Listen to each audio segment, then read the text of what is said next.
Hi everyone, Carol Garrison here with Carol's Creative Escape. It is time for my Thursday tip or technique. I'm not really sure if this falls under tip, technique, or perhaps a little bit of both, but I recently had to make a bunch of treat holders and realized that I needed to come up with a design that was going to be slightly simpler than what I was working on. And so I had actually just received, I had made this treat holder several years ago at a Demos Galore as a sample and ended up showing many of the people there that day how to make this. And I'd kind of forgotten about it. And then recently I got a Valentine treat holder from a pen pal, and she had included one of these in her card for me. And it just reminded me that this is a great tip to share with people if you ever need to quick create a treat holder, maybe to say thank you, or if you wanted to give a coworker a quick happy birthday treat. Very simple to make, no cutting, no gluing, no taping. There might be cutting involved if you're using a 12 by 12 piece of paper, but if you have 6 by 6 paper, there's no cutting involved.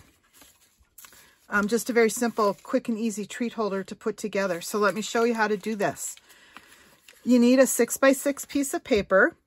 And so if you have a 12 by 12, obviously you're going to have to cut the 6 by 6. However, if you've got one of our fabulous 6 by 6 stacks of paper that have so much variety and option to them, you're home free without even needing to cut. I'm currently using some of the Designer Series paper from the Hydrangea Hill suite of products, just because I love the colors. And I thought it would make a very pretty card. I'm just kind of doing, the stamp I'm choosing to use is To a Friend That Makes Me Smile. And I just thought this was a pretty color to go along with that saying, which came from the Forever Fern stamp set. So let's real quick get this going. So 6 by 6 piece of paper if you want to write measurements down. And the very first thing that you're going to do is just fold it in half, lining up the corners. And you want to get your edges lined up as best possible. And because this is Designer Series paper, it's a little more fragile than our cardstock. So instead of taking your bone folder and pressing down, just use your fingertip to get a nice crease in there. And then the next step is to take your score pal or your trimmer. It doesn't matter which. You just need to be able to score things. And got gold thread on mine. We're going to score it with the long side up to the left of your score pal. And you'll be scoring this at 3/4 of an inch on the long side.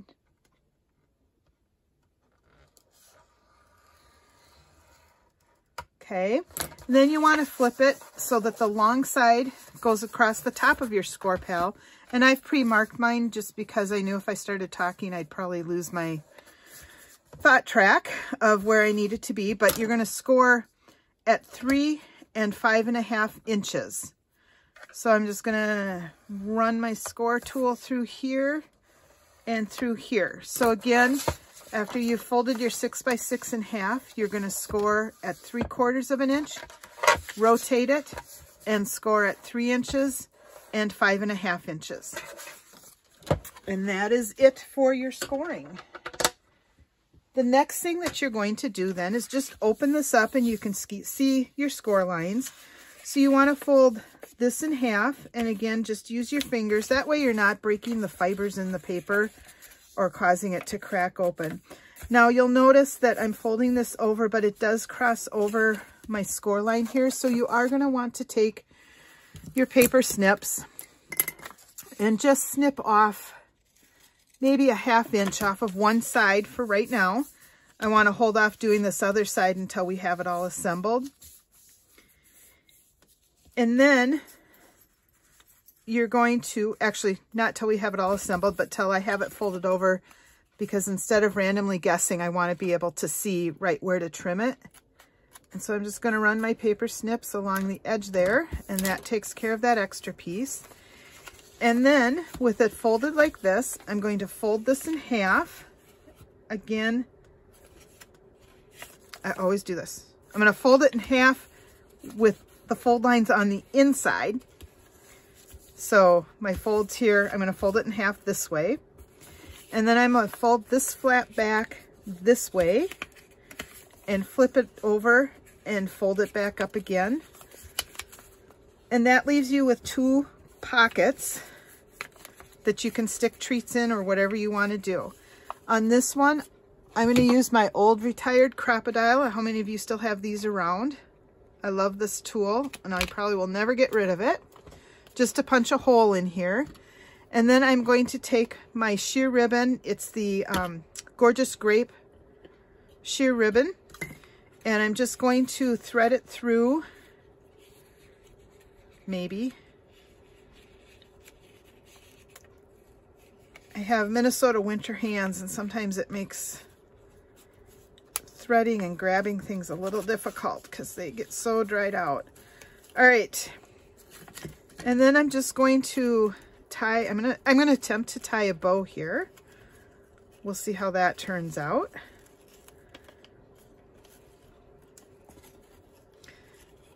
And this will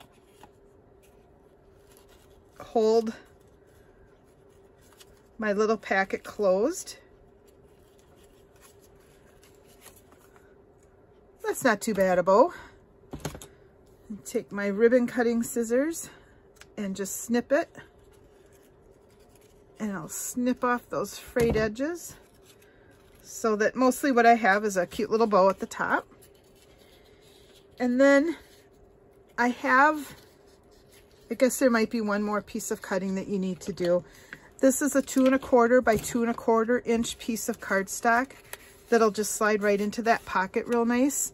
And I'm going to use, again, my stamp from the Forever Fern, To a Friend That Makes Me Smile. And I'm inking up in Gorgeous Grape ink.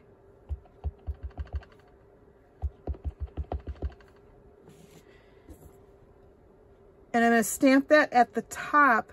That way, if I want to write a quick little note, I can do that, but then it will also stick out in this part of my pocket that I'm making here.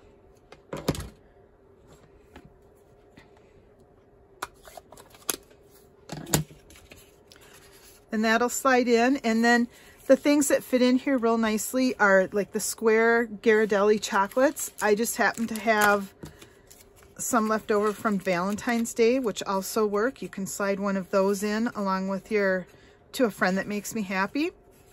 You have to kind of decide which is going to be the front of your card so that your bow is facing the right direction. And that is how simple that is to make.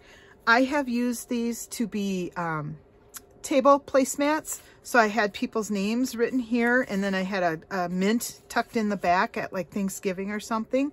That worked really well. Again, it's just a quick way to say thank you to somebody that's helped you out or done something really nice for you. And you can also do a quick happy birthday. I'm thinking I usually do little treats for people's birthdays in my office. I work in a fairly small office, so I don't have to make tons and tons of them. But I thought this could be a quick, easy one to throw together and hand out to people on their birthdays as well. So again, quick, super easy. If you find yourself in a bind for a quick treat holder, the other thing that fits in these is a gift card will slide in. It's going to show up, you know, above the top, depending on the type of gift card that you get. But it will fit in there along with your candy, and you could say thanks or happy birthday that way as well. So again, just a quick, I guess it's a tip or technique that you can follow if you find yourself needing a quick treat holder to make. 6 by 6, fold it in half like you would a napkin. So it's corner to corner. And then you will score it at 3/4 on the long side, and then at 3 5.5 inches when you rotate it. Fold it, punch a hole to hold it together with some ribbon, decorate it as you want, and you've got a quick, easy gift holder to make, or a treat holder to make. So I hope that you have fun and that you're able to turn around and make some of these for people that you know. Again, I've got a thank you birthday and just a friend type greeting that I can hand out. And appreciate you taking the time to look at this video, and we will see you next Thursday with another tip or technique. Thanks everyone. Have a good week.